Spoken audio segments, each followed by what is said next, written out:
Merci à mon petit frère, Jackie, de me céder la parole. Chers habitants du quartier de Bergevin, chers habitants un petit peu plus loin de Gamay 4 et des nouvelles résidences que nous y avons installées, chers amis, chers camarades, bonsoir.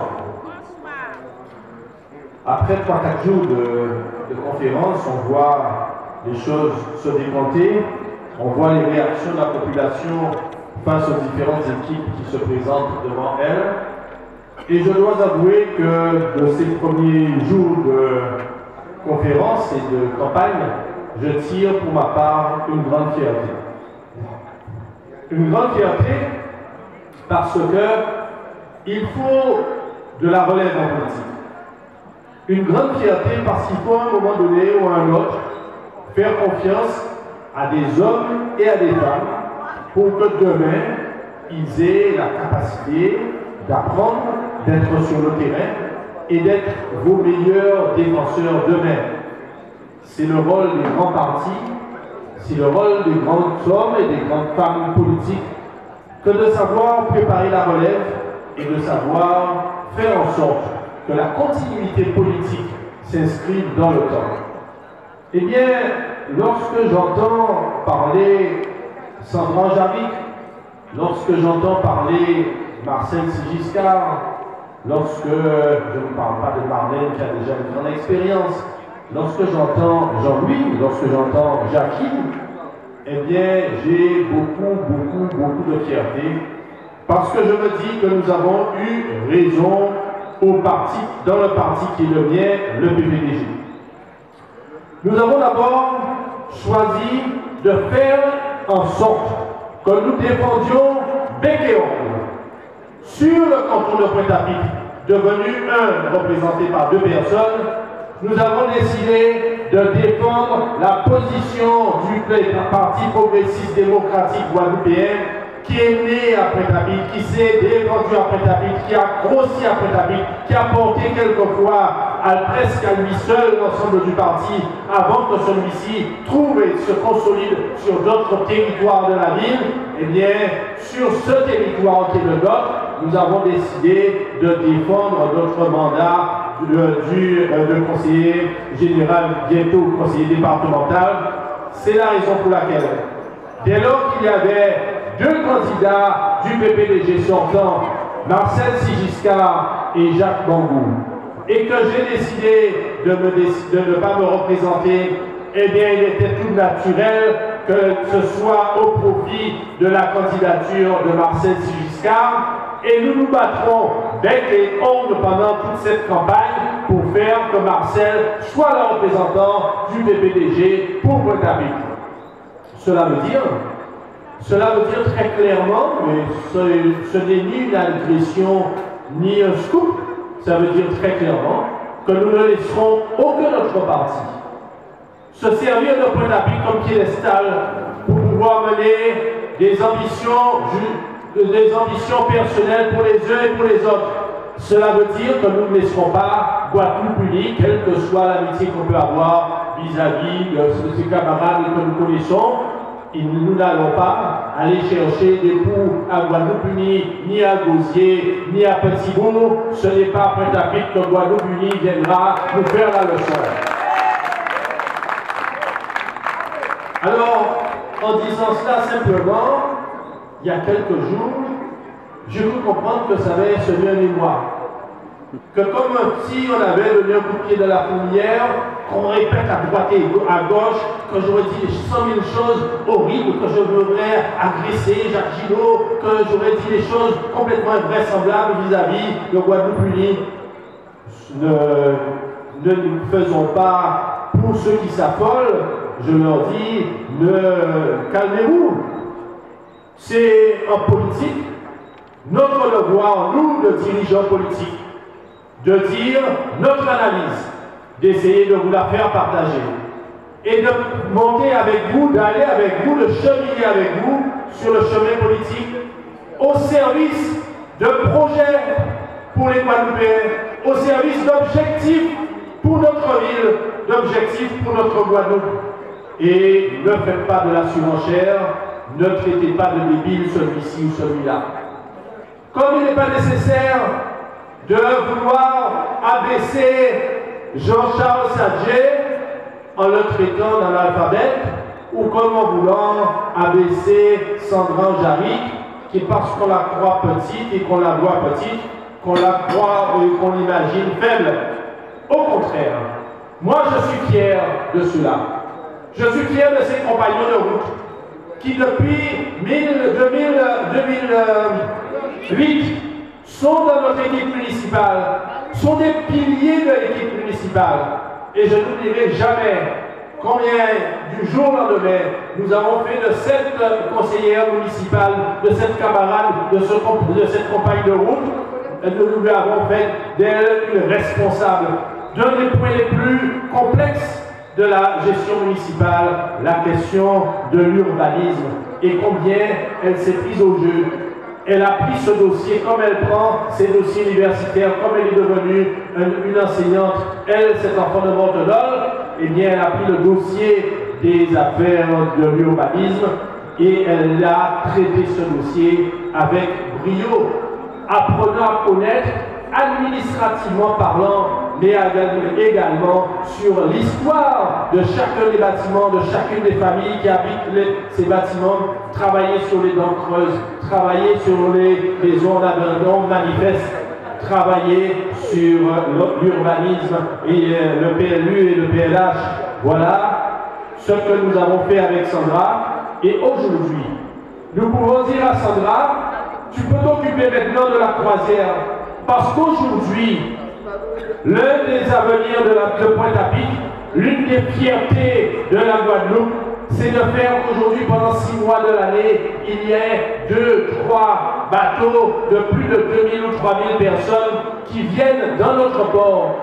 Et il a fallu monter à la fois la sécurité pour accompagner les passagers et les touristes potentiels, mais également l'animation pour faire en sorte que notre ville soit une ville attractive, pour la faire connaître, pour la faire partager et pour en faire en sorte que derrière ce soit des emplois que l'on crée comme les amis touristes et que ce soit des retombées économiques sur notre commerce, là aussi source directe d'emploi.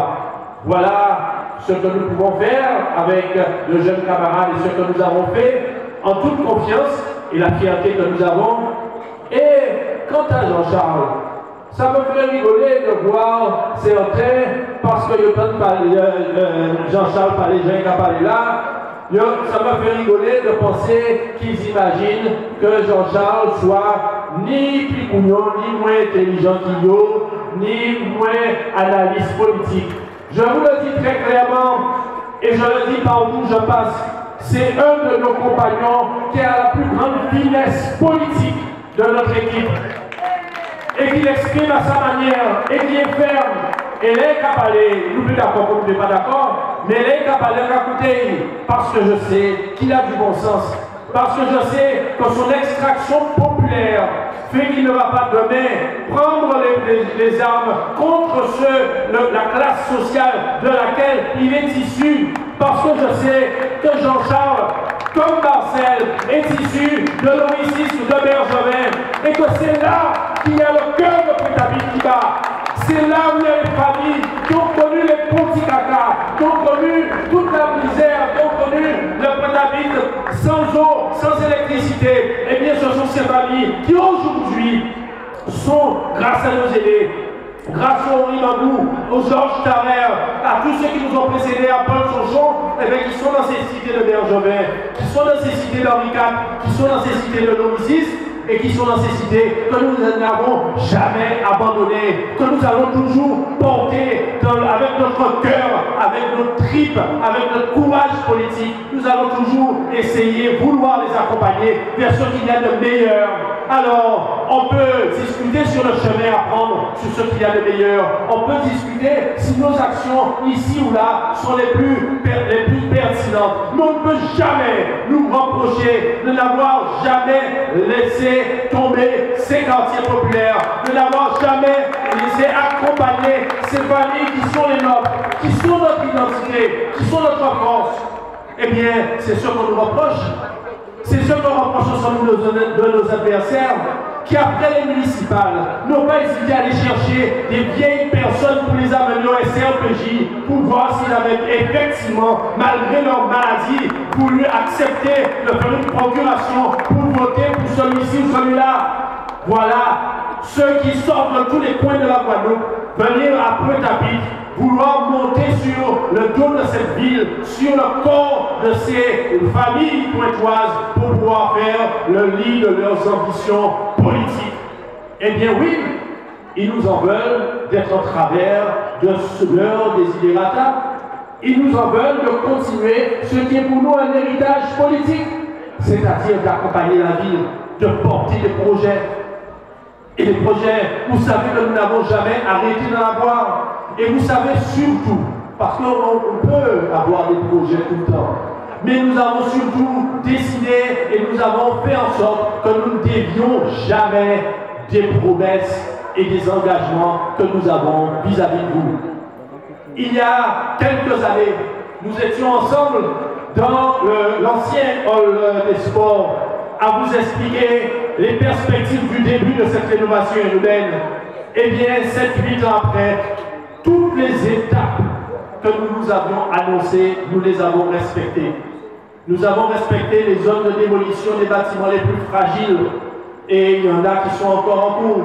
Nous avons respecté la transformation des équipements, et personne ne peut dire que nous n'avons pas fait une merveille en transformant l'ancien hall des sports avec le hall Paul Chonchon. Chonchon, si bébé là, c'est plus d'habiter la Guadeloupe, ni en matière sportive. Et que tout le monde fier, nous avons sorti tout partout pour y voir là. Eh bien, nous savons que c'est un équipement qui est nécessaire. Et même si c'est difficile, même si pour la deuxième partie du hall, nous nous battons de manière acharnée, il faut savoir que dans cette reconstruction, cette réhabilitation, il y a des entreprises qui ont fermé les unes après les autres parce qu'elles ont fait faillite ou parce qu'elles ont mal géré. Eh bien, nous avons été jusqu'à aller chercher en France les usines pour savoir vérifier que là où nous avions passé commande, que le matériel avait été conçu et fait. Nous pistons, nous sommes obligés de pister bateau après bateau, conteneur après conteneur, pour être sûr que chaque matériau arrive sur place. Et nous poussons les entreprises à nous aider à finir ce chantier, parce que derrière, il y a encore le besoin de mettre en service l'escrime, le judo, le karaté, l'haltérophilie, la danse. Voilà, nous n'arrêtons pas et nous sommes extrêmement coriaces, mais nous le disons aussi, nous ne perdons pas l'écoute que nous avons des habitants. Et lorsque nous avons discuté sur le hall, les jeunes de Bergevin nous ont dit « Ouais, j'aurai un hall, mais il fermait, l'un que nous a joué anti-football, ou l'un que nous a rentré à deuil, ils ont fermé, ils ont dit c'est équipe pour équipe, équipe pour les équipes. » C'est vrai que c'est une réalité. C'est vrai que l'organisation d'un équipement sportif comme celui-là fait de l'ombre à la pratique de proximité.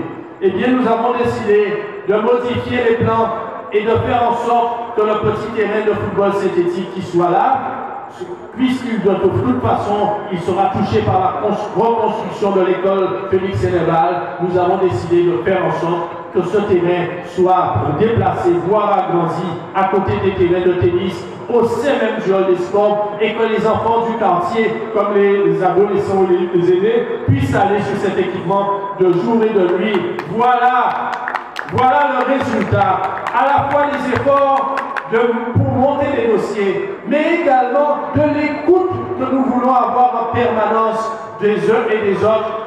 Et c'est pour ça que nos rapports avec des associations telles que l'association Les Tyroliennes, comme telles que les associations des locataires, sont des rapports qui sont empreints de respect. Parce que, quelquefois, on arrive un peu en chien de faïence, les uns défendant une organisation économique une construction, un modèle de construction, un modèle d'urbanisme, et en face les autres défendant corps à corps et avec juste raison les intérêts de ceux qui vivent dans le quartier, de ceux qui vivent dans les maisons, dans les habitations. Eh bien, c'est parce que nous avons cette écoute respective que nous arrivons à voir avec la tyrolienne les plus gros progrès qu'on ait pu faire. Je rappelle qu'à l'échelle nationale, à l'échelle de la France entière, on a primé Petit comme étant, avec la ville de Lormont qui est devenue une ville sœur, comme étant les deux villes ayant le meilleur dialogue social pour la construction de leur rénovation urbaine. Et bien ça, on le doit à des gens comme Éric Lamette, à des gens comme tous ceux qui sont autour, les Serge Gardé-Laïd, à tous nos aînés de cette association à qui je dis à toujours toute mon affection, et je ne le dis pas pour une figure comme ça, mais parce que je le pense réellement, parce que ce sont nos mémoires, parce que ce sont ces aînés-là qui nous ont vus tout petits sortir derrière et suivre les actions politiques menées dans ces quartiers, et ils savent que nous ne faisons qu'une population. Voilà ce que je voulais dire aux habitants de Bergevin. Je sais qu'il y aurait encore beaucoup à expliquer sur la prochaine rénovation urbaine qui va venir, mais nous y travaillons et on l'a dit. Je voulais surtout que vous reteniez, chers amis, je voudrais que vous reteniez que le cœur de l'action politique, l'envie d'être au service de cette population, ne se trouve pas ailleurs que dans l'équipe que je dirige, ne se trouve pas ailleurs que chez ces hommes, et que ces hommes, dans cette élection, ces hommes et ces femmes, excusez-moi, ces hommes et ces femmes, et que dans ces élections départementales, ces hommes et ces femmes ont pour nom Marlène Lévis, elles ont pour nom Sandra Anjari, ils ont pour nom Marcel Sigiscard, ils ont pour nom Jean-Charles Sager. Je voudrais que vous reteniez ça. Je voudrais que vous preniez mes paroles comme une parole de cœur, de partage, de sincérité. Je dis de la même façon qu'ils ont été derrière moi pour mener les campagnes, comme vous connaissez, dont les campagnes municipales. Je suis derrière eux dans cette campagne départementale sans faille et je les accompagnerai jusqu'à la victoire du 22 mars prochain. Je vous remercie.